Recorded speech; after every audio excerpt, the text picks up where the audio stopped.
was seeing the historic union of Xi Jinping, Vladimir Putin and Kim Jong-un. Military experts will be watching all of this closely to find out just how quickly China is catching up to the US. You know, that's why we wanted to do the shipbuilding. Donald Trump has talked about that a lot because they're just rapidly outpacing us. They already have more ships than us. They're not as advanced. They're not as technologically advanced, but by 2030, they should have about 150 more ships than us. And considering their goals, which we'll talk about, that's plenty to do what they need to do. They don't need to come to San Francisco. They just need to be able to go to the first island chain in the Western Pacific. So we should learn how to build ships with the Koreans a lot quicker. A lot of times we just say something about China that bothers me. China bad, right? You and I, Elaine, were talking about this yesterday. And it's not that China isn't bad, right? China bad, that's fine, right? Like, you know, Hitler bad, it makes sense. But we all understand why Hitler bad. And a lot of times we don't understand fully why China bad, or even at the surface level, like, why do we say that? Why do we say CCP's bad? Why did people say Obama bad? Why did people say Orange Man bad? Like, I don't like the fact that we just reduce it to kind of a tagline and people just run with it because it's like, well, I'm on that team, so apparently I have to think China is bad. So I'm not expecting everybody out there to watch, you know, some of the shows, some of the people that we've had on that just do deep dives into China all the time. But it's very helpful to understand a little bit about what's going on in China and how that affects us. And we thought that it would be a good time to bring Lane in and talk a little bit about this. But before we get to kind of the jumping off point, today I think Donald Trump is expected to sign a new executive order rebranding the Department of Defense as the Department of War. President Trump is expected to sign an executive order changing the secondary title of the Department of Defense to the Department of War. The move does not officially rename the department, which would require an act of Congress, but it does authorize the use of titles, including the Department of War, in formal communications and ceremonies. Department of War, Department of War, He's the man. I actually like that. Thank you for traveling with the War Department. Yo, I love it, right? So this was changed in 1949 to the Department of Defense after World War II, obviously. And then, you know, we're kind of coming back to a time of, you know, winning wars and, you know, being more selective, I think, hopefully in these conflicts that we're getting into. But Department of War, I'm kind of fine with it. And it's a subname. It's the secondary name for the Department of Defense. So I'm not really sure why anybody is super worried about that. But anyway, it's just one of those moves by this administration that just kind of changes how they view, I don't know, defending the United States and our interests globally. Well, and we'll get to this in a second, but in a lot of ways after World War II, it seems like the goal of the military oftentimes was not to go in, break things, and win. No. Right? Outside of like the first Gulf War, which we did that and showed that we ultimately have the capability to do all of that, right, which actually affected a lot of the stuff that the Chinese are thinking of us now. But Department of War, I think, and Josh, maybe if he has any opinions on this, I'd like to hear it real quick because, you know, he's the one that, you know. But he didn't play college football, as we've said many times before. But Josh, you've thanks been for in reminding armed me conflict, that. so. Yeah, thanks for reminding me that now we're getting to a point where we're winning wars as opposed to the one that I lost. But no, you know our point. You know, hold on, listen. I understand. Our point is that the administration doesn't try to win wars anymore. They just try to fight them forever. Sure. And that's the problem that we have. We've had the best soldiers, the best equipment, and no one's arguing that. It's just, but I don't know. I don't know. I don't see a point in changing the name of it. I'm not against it. I don't think it's a huge thing. I'm not it's just for it. I don't understand the need for it. It seems antagonistic in a way. I think it is. I guess that's what they mean to do. But I think that the world already kind of fears the Department of Defense. It's still the Department of Defense, but don't forget we have war. Well, the Department of Defense did screw our entire defense industrial base up by making them all, you know, not collaborate, but consolidate in the 90s. That's why we can't make anything anymore. That is a fact. That is a little bit tough. But does the title change that?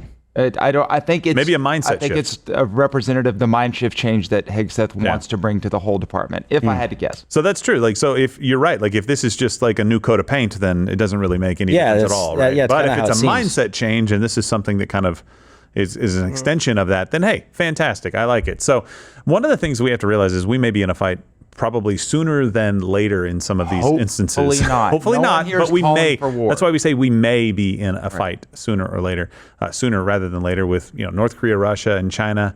They don't really have much in common for most people, but they are vehemently anti-West, anti-American. And earlier this week, Vladimir Putin, Kim Jong-un were in Beijing to attend Xi's military parade marking the defeat of Japan in World War II.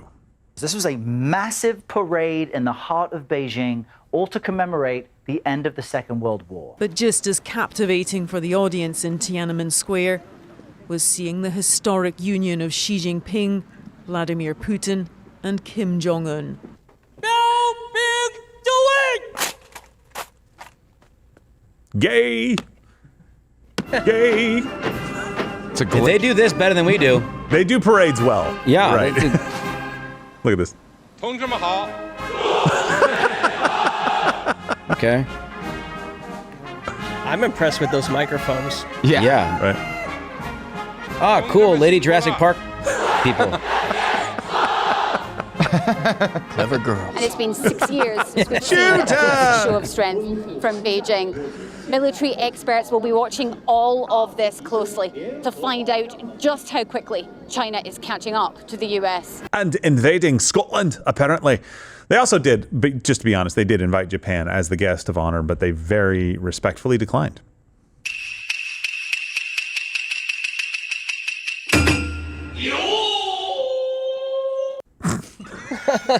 I appreciate the translation that they. I do too. Yeah, it's helpful to understand. They don't swear either. They put the asterisk in. We didn't add that. So, but like you said, they do parades really well, and we had our very own parade here in the United States, and I think we're going to have an even bigger one this next year. I think. President Trump some people talked about focus that. on parading, and some people focus on war fighting, winning wars, which is fantastic. But Trump was asked about the parade this week, and here's what he said. I put out a truth last night. You saw that. And I was the one that brought it up. I said, they're only doing this. They're looking to, when they did what they did, I thought it was a beautiful ceremony. I thought it was very, very impressive. But I understood the reason they were doing it, and they were hoping I was watching, and I was watching. My relationship with all of them is very good. We're going to find out how good it is over the next week or two. I don't believe that America, that the United States was acknowledged for helping China to gain its freedom, but perhaps that was just a sleight of hand. I mean, I was very surprised. I watched the speech last night. President Xi's a friend of mine, but I thought that the United States should have been mentioned last night during that speech because we helped China very, very much. Yeah, we helped China a lot by protecting them specifically from the Japanese.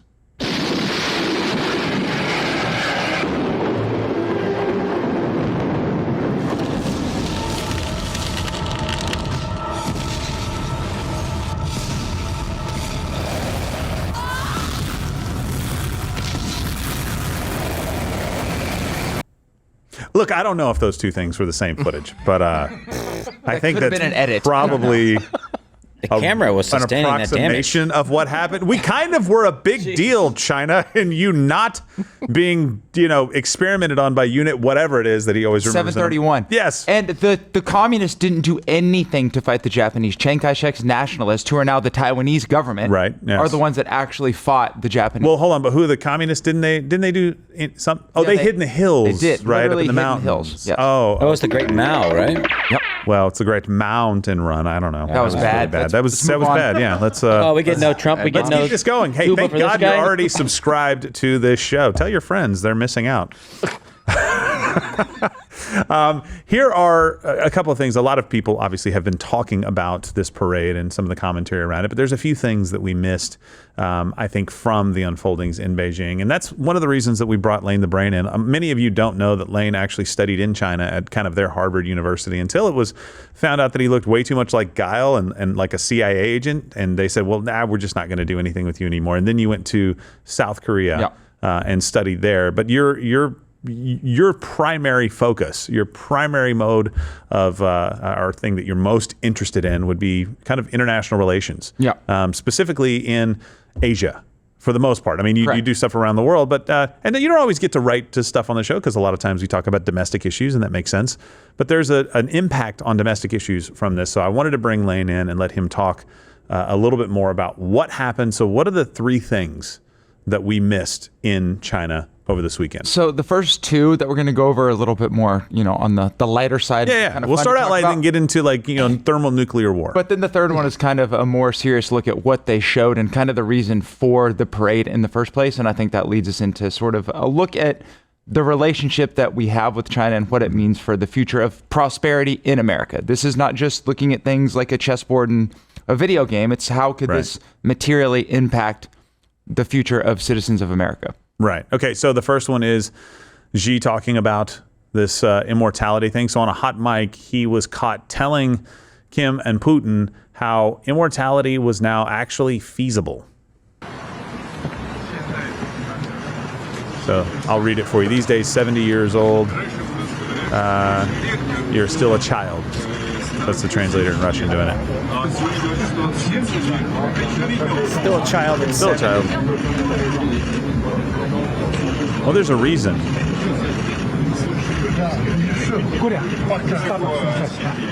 With the development of biotechnology, human organs can be continuously transplanted and people live younger and younger and even achieve immortality.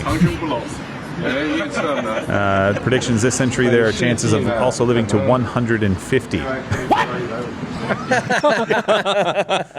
Listen. When you have a never-ending supply of people that you can throw in prisons and the gulags and just steal their organs without even having to put them into a bathtub full of ice with a note that says "call a doctor," you might be able to live a little bit longer, though that'd be just kind of a little bit weird. But it does also explain the pirated release of their new video game, Immortal Kombat.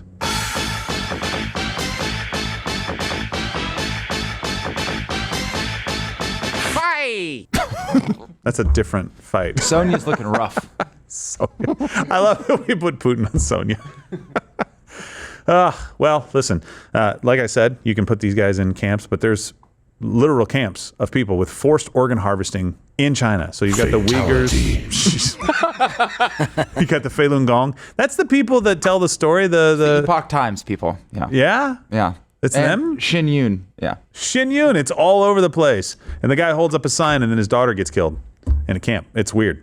It's a really sad. They interviewed me after it. I went to it one time because you see it so many times and friends invited us and then they interviewed me and I was like, oh, this is propaganda. Yeah, so basically... Like maybe on the good side, but it's propaganda. In 2016, they're like, no, we're going to make sure that all of the organ transplants we do in China are consensual. And then... Hold on. Yeah. That's what they said. What do they tell you? Sign it or die? Like radical idea. Donate, you put it on your driver's license, whatever. But then there was a study done, and there was something like 70,000 unaccounted organs that had been transplanted from just... Mostly to Xi Jinping and the ruling elites. Yeah, he's on his fourth kidney. I don't know how kidneys work. Okay. Well, no, the fender bender and lost it. Yeah, a new heart a day keeps the doctor away.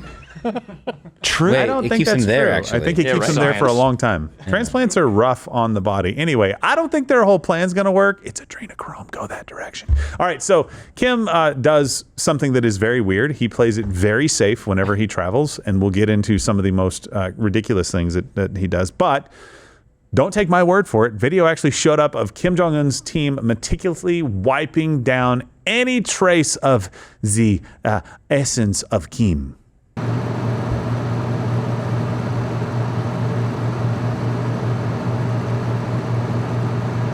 Okay, now sniff it. Twerk it.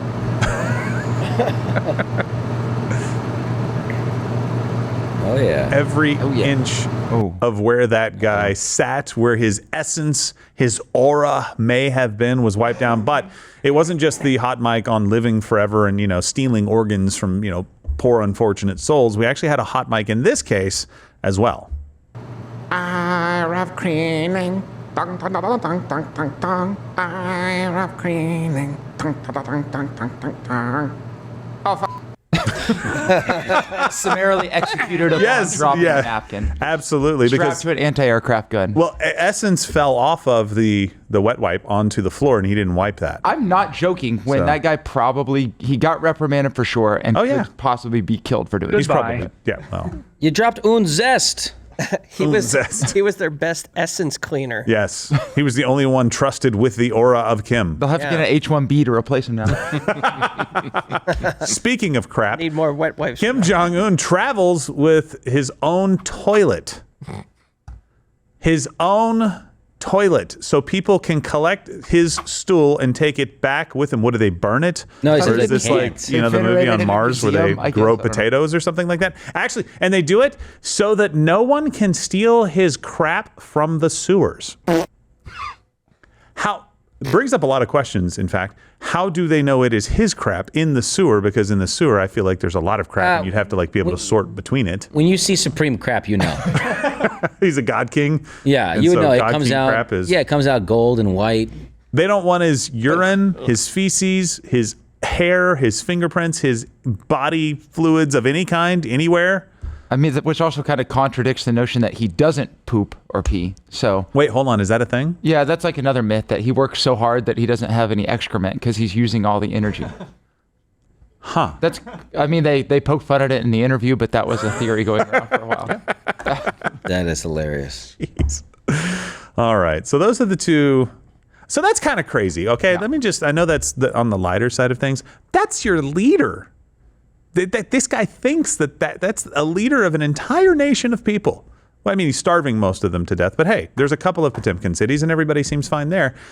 That's insane. We laugh, but their family's been in power for 75 years. I know. Well, not unopposed. Well, they've probably had plenty of opposition that they killed very early on. Ineffective opposition. Yes, exactly. So it helps when you control all of the weapons and information. So the couple of things that were very serious that China did, actually, that we should take some note of, literally, is regarding weaponry. So, Lane, tell us a little bit about that. Why is this such a big deal? Why were they specifically parading some of those things through for all the cameras to see? So, remember in 2008, the Olympics were sort of a coming out moment for China. They wanted to open up to the world and say, here's what we are now, respect us. We're moving forward from what we have been through our century of humiliation. A lot of times they keep a lot of the tech close to the vest. They don't want to show people what they have. Here they kind of put everything out. So it's sort of think of a peacock, right?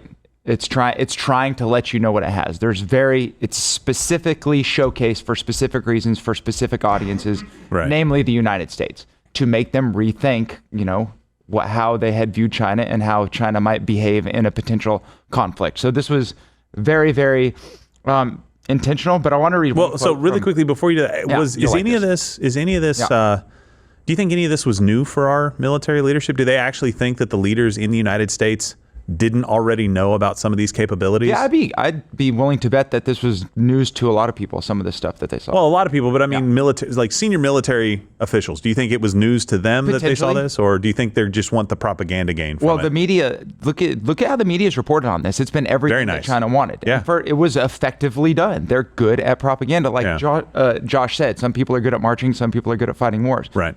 I mean, that they're good at marching for sure. We know that. Are they good at wars? I guess. But is that that's part of propaganda? The marching it's a show. You're trying to show. Look at us. Look how disciplined we are. Look at how many we are. Look at how united we are. Look at our weapons. Yeah. So look at how nice they look. 100%. And if you read the official statements, it's going to be, we're doing this to showcase our technological development and how we want to help with peace. The Global Times, I just picked this out. Which is their propaganda arm, said the Chinese people stand firmly on the right side of history and the progress of human civilization. We will remain committed to the path of peaceful development and join hands with all peoples around the world in building a community with a shared future for humanity. They said that's what the parade represented. That's not what it represents. It represented the yellow color on a frog's belly. I do think you're right. I think they wanted the U.S. to see it, obviously, but I think it might have been a lot of it tailored to the rest of the world. Yeah, I think that China has this, and you can correct me if I'm wrong if you think differently, but I think China has this dream of being what the U.S. is to the rest of the world. Yeah, absolutely. Like everybody put your money into China. Everybody, we will be the big brother. Yeah. We will come and save NATO if we have to. We will come and save Africa if we have to. We will come save the Middle East, whatever, South America. We will be the ones. Look at us. Look what we're capable of. You don't need the U.S. You need us. Yeah. I definitely think it was a power move, and I think you're both right. My biggest thing is that my understanding of this was that was for social media, that was for international news, that was for everybody getting to see that doesn't really pay as much attention to China or their capabilities. Here are what our capabilities are. Look how impressive this is. And it's to show their own population. Right. It builds that. Look at us. Yes, look at the government that you are supporting right now. Right. So I feel like that was the main thing. I don't know that they're like, maybe I'm wrong. Maybe there were a couple of pieces of technology that they unveiled that Defense Department officials maybe had heard rumors about that now was confirmed. But I'm pretty sure this was kind of, basically a show for us. So let's get into some specifics of what they were talking about, Lane. So tell us what we're talking about on some of the brand new military technology. Yeah, so there were carrier aircraft, and those are like planes that will operate from... okay. Are these Gen 5 fighters? I don't believe that's what those were. No? Okay. But essentially, China's built a couple carriers, and they're working on a super carrier and potentially a nuclear-powered super carrier. So they're closing the gap between... The United States still has more, but everything that we're seeing is just a narrowing of the gap. And when it comes to force projection, basic carriers are kind of the biggest piece of that in our arsenal. But which a lot of this other stuff, like the UAVs and the anti-ship missiles, which a select number of those are called carrier killers. Yep. Because they're essentially designed... I've seen their videos on that. They operate under a system called A2AD, anti-axis area denial, which is just to prevent those kind of ships from getting into the battle area. Right. And once they're in there, how do we sabotage them to make them ineffective? That's what a lot of these weapons are geared at doing, basically to negate the advantage that our Navy would have with our super carriers and strike groups. Gotcha, exactly. So they're basically just, matching up to what we have and making sure they can neutralize some of our strongest assets. And they also unveiled their newest nuclear ICBM, the DF-5C. It's a scary mother, man. It is, yes. So, yeah.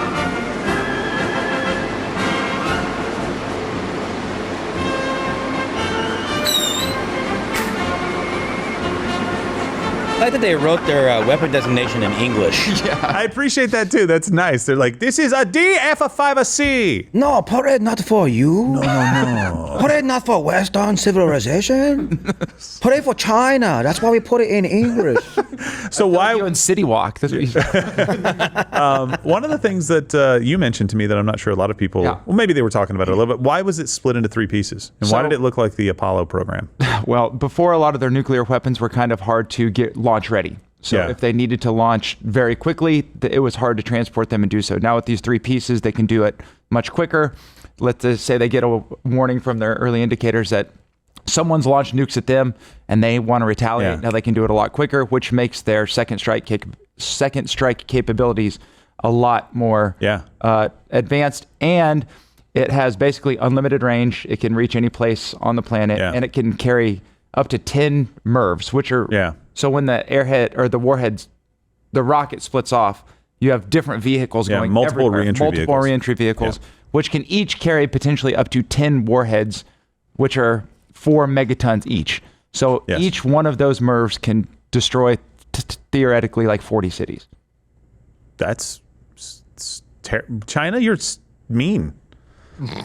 They're not. Well, they didn't launch them yet. Yeah, but they just have them, and forget about ours. The idea that they're a paper, we need to get over the idea that this is a paper tiger military. Exactly. Maybe they are, but if you plan for that, then you're just setting yourself up for failure. Right, and I think that's one of those kind of goals of doing this that we've talked about earlier, is to make sure that the rest of the world knows that they have these kinds of capabilities. Now, there's a difference between having a parade and actually fighting a war, and I definitely understand that.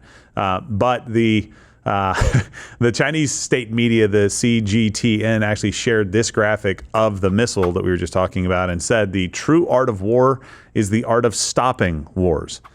Okay, so theoretically it's deterrence essentially, right? Does China have global ambitions as far as conquering? Like, I know they want economically.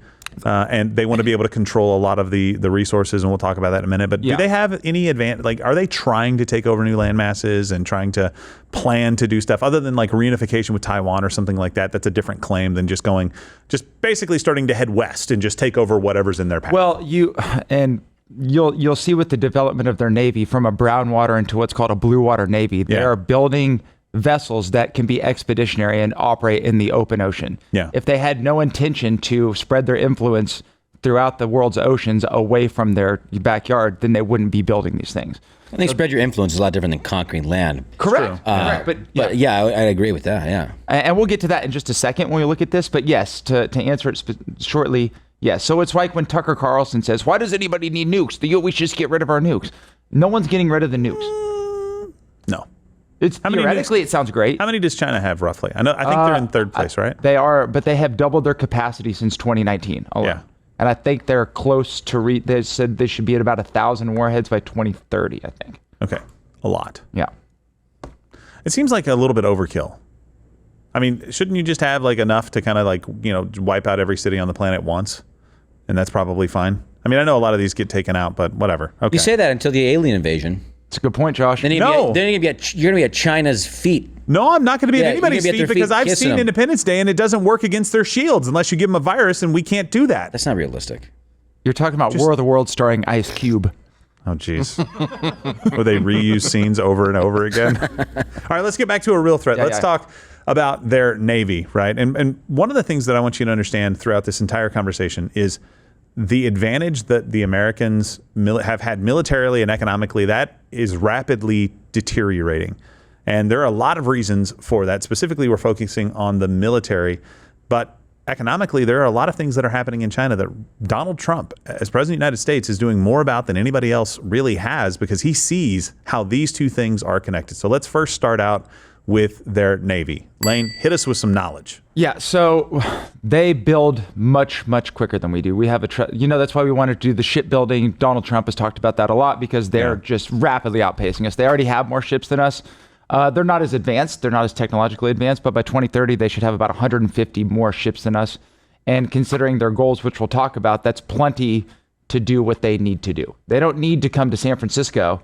They just need to be able to go to the first island chain in the Western Pacific. So we should learn how to build ships with the Koreans a lot quicker. At least we know what clean up for the them. Koreans are great. The Koreans are the best shipbuilders in the world. Okay. Yeah. So who builds our ships for us right now? I'm not exactly sure, but a lot of the bilateral trade deal, the tariff deal that we have with Korea, a lot of that investment is going to go into shared shipbuilding for that reason. Okay, so we can farm this out to people who are really we would good have at to it. farm. We just do not have the technical capability to do it quickly right now. Yeah. Is maybe it's a good idea to strengthen the alliance between South Korea, Japan, the United States? I think so. Pretty good time for that. Okay, fantastic. And so and I'll read the quote really quickly. According to a recent analysis by Confluence, China can now deploy enormous forces to the South China Sea, the East China Sea, and the Taiwan Strait. China's coastal military forces are now strong enough to potentially deter the U.S. from intervening in a crisis around Taiwan. And that, for us, really is kind of that's the threat point right now, right? We're not really looking at China like you said, Josh. Like it's very different to go and have influence in a region than to go and actually take ground, right? It's a much different kind of calculus. But them going to take Taiwan is the thing that we've talked about for a very long time. Sure. And it's because they state that as a goal. And you think specifically that Xi Jinping is trying to cement his legacy by doing that, to do something, what is it? Is it to be greater than Mao? Yeah. Or is it just to fulfill his legacy to a degree as well? It's all wrapped up in that. It's fulfilling China's rightful place in the world. It is the rejuvenation of the Chinese. It's all of this. But Taiwan is principal to that. Right. And a conversation started happening when we thought about Taiwan, because people made the comment, if you let Russia go into Ukraine and there aren't severe penalties for doing that, China is going to look at that situation and go into Taiwan. Well, listen, I don't know that that's necessarily 100% true. I understand the thought behind it, and you can get into a conversation about that. But what is true is what we have done regarding Ukraine and regarding Israel has left us in a really precarious position with munitions. So the long-range precision missiles that are crucial in Taiwan, it seems like we're going to run out of those pretty quickly. How long? So according to war games, especially anti-ship missiles, which are going to be the important things because they have a lot of ships. We just talked about that. So we can't get close to drop our short-range munitions on them. Right. And so they'll be able to freely navigate across the Taiwan Strait. We'll need long-range munitions. Well, every estimate has us running out of those within about a week of combat. Well, come on. So, and it take about 2 years to reproduce one of these. Are we making more? Yes, there's appropriations in the new defense or the new budget for these, obviously every year, and they're increasing, but they're just difficult to make once you stop the inertia of making them. Okay, so it's starting these things back up. When did we stop producing a lot of this stuff? I know there's a lot of different timelines probably with this, but just in general. The biggest time period to look to is right after the end of the Cold War. There was this thing called the Last Supper, where the undersecretary for the Defense Department came in and told all the contractors, we do not need you to produce like you've been producing anymore. The Cold War's over. So all of you little defense contractors that exist, you're going to get subsumed by the big three, like Lockheed, Boeing. Yeah. And ever since then, there's just been, it's like Pete Hegseth saying, why does this bag of screws or whatever cost $10,000? Well, it's because you have an uncompetitive marketplace for stuff like this. So, I mean, is there a way to restart that? That's because this is very like big stuff. Like, it's not like you can just go in there and start manufacturing these things overnight. So, okay. Yep. So, and look, we also still have a really big problem within this conversation on being dependent on China. When you came into office, President Trump tasked you with looking into our U.S. military's dependence on China and Chinese supplies of materials that are needed for our national defense. I know China has put a stranglehold on critical minerals. I think President Trump asked for significant advances from you by October. What's the update on our dependence from China? Well, we've gotten after it from minute one. We will not be dependent on China. We won't be dependent on anybody else. The American military will be able to independently operate and operate decisively. We have to. And there's been neglect for decades. And President Trump has pointed out, to be the best, you can't depend on anyone else. But America first doesn't mean America alone. We'll stand alongside our allies. Yeah, we definitely need to make sure that we are not dependent on them for the materials, the raw materials, to be able to make the weapons that we're going to need to use to fight them. Like every single critical mineral that they have. Well, yes. That Belt and Roads initiative was successful, I guess, to some degree. I mean, its incursions into Africa have been quite successful in securing a lot of this stuff. So. Yeah, exactly. So let's talk about the alliances. This, if I'm correct, this was the first time in history those three world leaders have ever been together and publicly together. Don't know. I mean, it's hard to get Kim anywhere. Yeah, well, that's true. Because he has to take his toilet and collect his crap. Yeah. Not everybody goes for that on the rider, so... Luckily, China's not too far. It's not. Nope. They have a history of working together in some ways individually, right? But China has courted the Russia-North Korea relationship, and recently India kind of pulling them into the mix, prompting President Trump to write, "Looks like we've lost India and Russia to deepest, darkest China." That sounds like from Paddington, darkest Peru. I have kids. So may they have a long and prosperous future together. President Donald J. Trump. Now, I'm going to go out on a limb and guess that he wasn't actually hoping that they would have a long and prosperous future together. That seems a bit One would sarcastic. think that would be a little counterintuitive to our interests. Yeah. So who are our allies? I mentioned a couple of them a minute ago, but just run down that list of people that are really the allies that are going to jump into it with us if necessary. So how we said North Korea, China, Russia, India, whatever, especially those first three, don't have an inherent commonality to make them allies. They do all have a specific goal of dethroning the West, and dethroning the United States from where we are and getting around sanctions essentially right now for Russia. They're basically willing to make friendly with anybody. If you hear the term like multipolar world, it just means we need to take the U.S. down from where they are now, which is what has allowed us to become as prosperous as we have. Now, our allies, on the other hand, especially concerning the region, like Japan, very good. I put them at the top for their increasing spending. We have they're increasing the ability for their military to operate in different ways. That's good. Korea, I think everyone's kind of complaining about the new Lee Jae-myung administration for being too liberal and communist. It's a little liberal. It is, but if you actually look at Korean politics, it's nothing new. So I'm not that worried about it. Those two are pretty good. Australia is another powerful one because they're in the region. You don't think of them as an Asian country, but they are. Well, if you look at the people that were at the parade, it's like all the people we've listed, the Kazakhs, the Uzbekis, the Turkmenistan, and then for some reason, this guy, Daniel Andrews, who is a former premier in Victoria. So like a very powerful person now for a consultancy group in Australia. Why is he there? Strange. And then you have the UK, who we've talked about pretty incessantly recently about what commonalities do we have with them anymore? They're a communist country, basically. And they haven't even been able to hit their military recruiting goal for the last 14 years. Jeez. So what was the number on that we were talking about? Wasn't it like 14 or 15,000 last year? Regular forces signups last year was a total of like 13,000 people. Good God. Their military is the smallest it's been since the Napoleonic Wars. Yes, in 200 years. We were looking at that. I was shocked. Wow. It was the estimates range from I think like 175 to 250, depending on how you count the numbers. They must have more aircraft than pilots. I don't even think that's a joke. I think they might have more aircraft than pilots. Because maybe the Royal Air Force is not tiny. Yeah. So when you import tons of people from Muslim countries that have no interest in defending your homeland, and then no one signs up for the military, I'm not sure why Keir Starmer would be shocked at these numbers. No. So that's our special relationship right there. And they've jumped into a lot of conflicts with us before, so has Canada. But Canada, Australia, UK, those are the people. And then Japan and Korea, obviously, I think as it makes sense. Korea fought with us in Vietnam. Did they? Yep, they did. They actually gave troops to Vietnam. So they're... Okay, sorry about that. That was our bad, but thanks for jumping in anyway. We gave them a lot of money. But Hegseth actually did note how serious the threat was in May at the Shangri-La dialogue in Singapore. Again, to be clear, any attempt by Communist China to conquer Taiwan by force would result in devastating consequences for the Indo-Pacific and the world. There's no reason to sugarcoat it.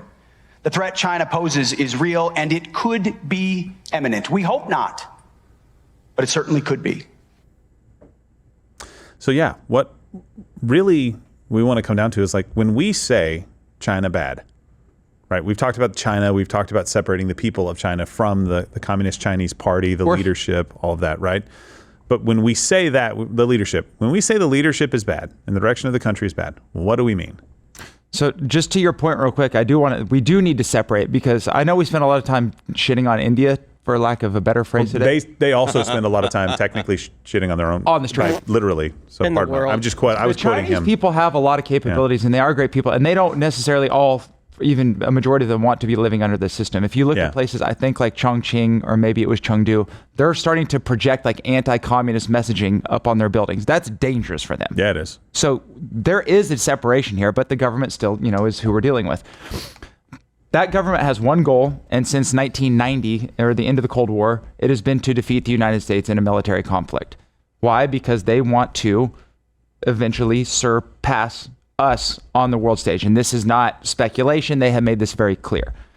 And they don't need to take over the entire world to do it. There's this concept called realism in international relations. And the idea of offensive realism is that, and which I think China subscribes to, is that you need to continuously keep expanding your influence to make sure that that influence that you've gained isn't taken by another party. Right. And we know they want to control Asia. And if they control Asia, that means they control about 50 to 60% of the world's economic activity. If you do that, you don't need to storm the beaches of San Francisco or the beaches of Houston or wherever. I don't know if you want to go to the beaches of Galveston anyway, but I digress. Sure.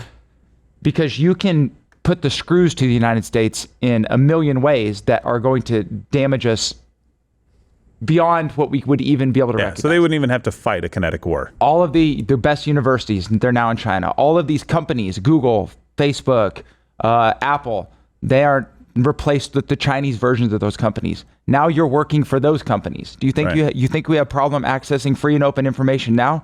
Imagine when the top down is controlled from Beijing. That is a scary world that no one wants to live in.